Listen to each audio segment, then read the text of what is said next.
नमस्कार दोस्तों, मैं अभिजीत आपका बहुत बहुत स्वागत करता हूँ हमारे यूट्यूब चैनल मास्टरमाइंड टेक में। दोस्तों आज हमारे पास वॉक्सवैगन की वेंटो कार है और इसमें पिकअप की बहुत ज़्यादा दिक्कत है।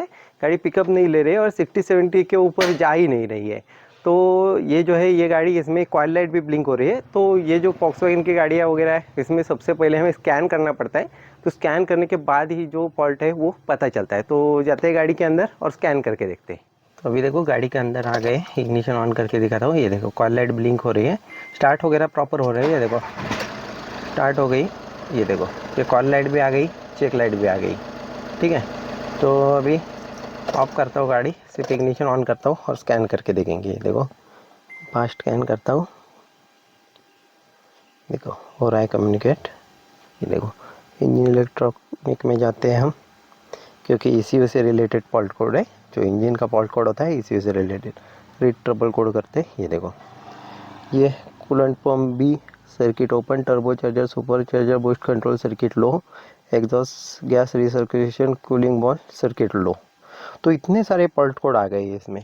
तो ये जो फॉल्ट कोड क्यों आ रहे हैं, सर्किट लो के आ रहे हैं सारे, क्योंकि ये जो तीनों चीज़ें हैं, कूलेंट पंप हो गया, टर्बो चार्जर का जो वॉल होता है कंट्रोल करने के लिए, उसका जो 12 वोल्ट सप्लाई होता है, और EGR कूलर का जो 12 वोल्ट सप्लाई होता है, तो उसका फ्यूज़ एक ही होता है, 30 नंबर का फ्यूज़ होता है। तो वो फ्यूज़ सबसे पहले चेक करते हैं हम। देखो ये फ्यूज़ बॉक्स में 30 नंबर का फ्यूज़ आता है, तो लिखा होता है 30। देखो तो 30 नंबर का फ्यूज़ मैं निकालता हूँ। 100% फ्यूज़ ही गया होगा, क्योंकि जब फ्यूज़ जाता है तो तीनों चीज़ों के फॉल्ट कोड आते हैं। ये देखो फ्यूज़ गया है ना, ठीक है।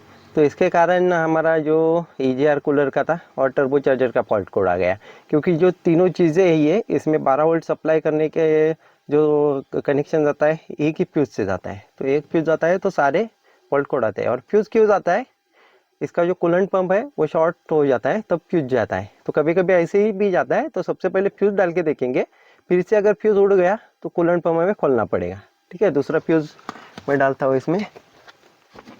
ये देखो एकदम प्रॉपर फ्यूज़ है, मैं दिखाता हूँ आपको सनलाइट में, कोशिश करता हूँ दिखाने की।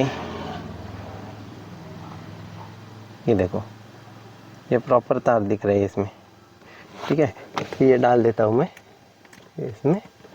ये देखो ये डाल दिया और गाड़ी स्टार्ट करूँगा, ये फ्यूज़ उड़ना नहीं चाहिए। ये देखो फ्यूज़ की तरफ ही आपको लेके चलता हूँ मैं।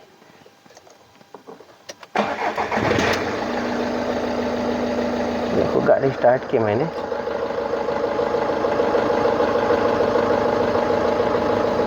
ठीक है। वेट करते हैं थोड़ा और अभी फॉल्ट कोड भी देखते हैं।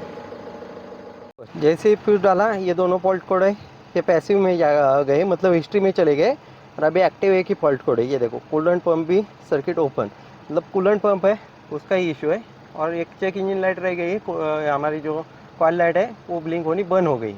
ठीक है, तो अभी फ्यूज़ देखते हैं थोड़ी देर बाद, क्योंकि थोड़ी गाड़ी हीट होने लगती है तभी पंप एक्टिव होता है। अगर पंप शॉर्ट है हमारा तो 100% फ्यूज़ चला जाएगा। वेट करते हैं 10 मिनट और फिर से फ्यूज़ निकाल के देखते हैं। तो अभी मैंने फ्यूज़ निकाल दिया और ये फ्यूज़ भी आप देखोगे ना, तो ये भी कट हो गई है तार बीच से। ये देखो, ठीक है, तो पता नहीं आपको कितनी दिख रही है, बीच से कट हो गई है। मतलब हमारा जो कूलेंट पंप है ये 100% शॉर्ट हो गया है। तो अभी कूलेंट पंप किधर होता है और कैसे रिप्लेस करते हैं ये देखा था आपको। देखो जैसे ही फ्यूज़ उड़ गया, फिर से ये लाइट ब्लिंक होने लगी और तीनों फॉल्ट कोड एक्टिव हो गए। ये देखो ये तीनों के तीनों एक्टिव हो गए। मतलब जब तक फ्यूज़ रहता है तब तक ये दो फॉल्ट कोड जाते हैं, कूलेंट पंप का रहता है। और कब जाता है, क्योंकि कूलेंट पंप डायरेक्टली स्टार्ट नहीं होता, थोड़ी गाड़ी हीट होती है और AC लगाते हो तो ही मतलब कूलेंट पंप हमारा एक्टिव होता है। और ये शॉर्ट हो गया है, जब एक्टिव होने का टाइम आता है तो शॉर्ट सर्किट के कारण फ्यूज़ उड़ा देता है। और जब फ्यूज़ उड़ा देता है तब तीनों जो फॉल्ट कोड है वो क्रिएट होते हैं। तो ये सारा सीन है। तो ये 30 नंबर का फ्यूज़ और कूलेंट पंप, ये दो ही चीज़ें हमें अभी चेंज करनी पड़ेगी। अभी कूलेंट पंप पहले चेंज करते हैं। 30 नंबर का फ्यूज़ ऐसे ही आप 10 बार डालो, चला जाएगा, तुरंत उड़ जाएगा, क्योंकि हमारा कूलेंट पंप है वो शॉर्ट है। तो गाड़ी एक तरफ से जैक पे लिफ्ट कर दी हमने और नीचे आप देखोगे ना, ठीक रेडिएटर के पीछे, तो यहाँ पे आपको कूलेंट पंप दिखाई देता है। ये देखो ये हमारा सेकेंडरी कूलेंट पंप है या फिर इलेक्ट्रॉनिक कूलेंट पंप है। तो ये 3 स्क्रू निकाल देंगे। ये 2 पाइप है, ऊपर एक रहता है और साइड में एक रहता है, और एक इलेक्ट्रॉनिक कपलर रहता है। वो निकाल देंगे ना तो कूलेंट पंप बाहर आ जाएगा। तो कूलेंट कलेक्ट करने के लिए नीचे कुछ बर्तन वगैरह रखना है, क्योंकि कूलेंट निकल जाता है। तो ये सारा निकाल के लेता हूँ, क्योंकि जगह पूरी कॉम्प्लिकेटेड है, पूरा मैं मतलब कैमरा रख के निकाल नहीं सकूँगा, कूलेंट वगैरह भी गिरता है। तो ये सारा निकाल लेता हूँ, बाहर निकालता हूँ और आपको दिखाता हूँ। ये देखो, ये कूलेंट पंप हमने निकाल दिया। तो ये 2 होस पाइप लगते हैं, एक कपलर लगता है और नीचे 3 स्क्रू होते हैं। इतना ही है खोलना, ज़्यादा कुछ मुश्किल नहीं है। और इधर देखोगे, देखो पूरा जला हुआ है, इधर से पूरा जल गया है, ठीक है। तो अंदर भी देखो, ये पूरा मतलब स्टक हो गया है, इसके कारण वो मतलब जल गया।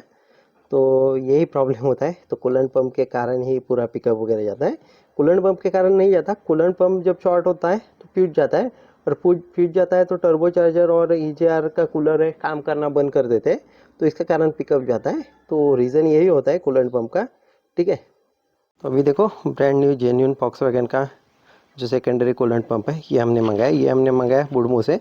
बुडमो एक ऐसा ऐप है जिस ऐप की मदद से आप घर बैठे बैठे किसी भी कार का कोई भी स्पेयर पार्ट मंगा सकते हो। इस ऐप पे आपको कई सारे फीचर मिल जाते हैं, जैसे कि आप आपके कार का OEM कैटलॉग देख सकते हो, उसमें कौन सा पार्ट किधर लगा है, उसका पार्ट नंबर क्या है, उसकी प्राइस क्या है, ये देख सकते हो। और आपको चाहिए तो परचेस कर सकते हो। परचेस करने के बाद मोस्टली पार्ट जो है वो 5 दिन के अंदर आपको डिलीवर हो जाते हैं।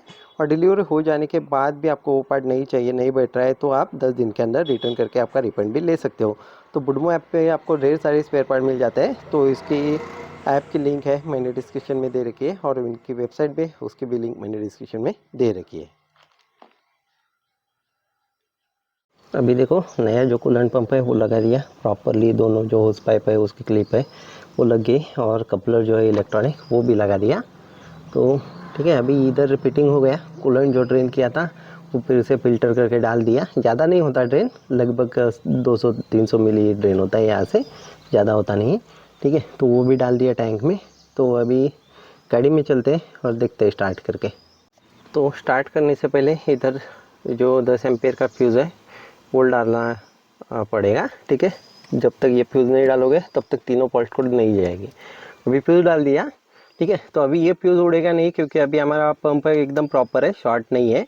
अगर पंप शॉर्ट होता है तो फ्यूज़ उड़ जाता है। और ध्यान रखना है 10 नंबर का ही, 10 एम्पियर का ही फ्यूज़ डालना है। ज़्यादा बड़ा डाल देते हो तो जो पंप का वायरिंग है वो भी जल सकता है। 10 नंबर का ही डालना है फ्यूज़, ठीक है। अभी देखो, लगभग 3 किलोमीटर की ट्रायल ली हमने। तो छोटा सा रास्ता है इधर, ज़्यादा मैं भगा के नहीं दिखा सकूँगा आपको। कोई भी warning light, check engine light, coil light कोई भी नहीं है। लो फ्यूल की लाइट है, क्योंकि फ्यूल कम है इसमें, तो आ रही है वो। बाकी कोई भी लाइट नहीं है इधर। तो अभी मैं दिखाता हूँ आपको भगा के। ये देखो, अभी तीसरे गियर पे ही है, और RPM देखो कैसे उठ रहे हैं।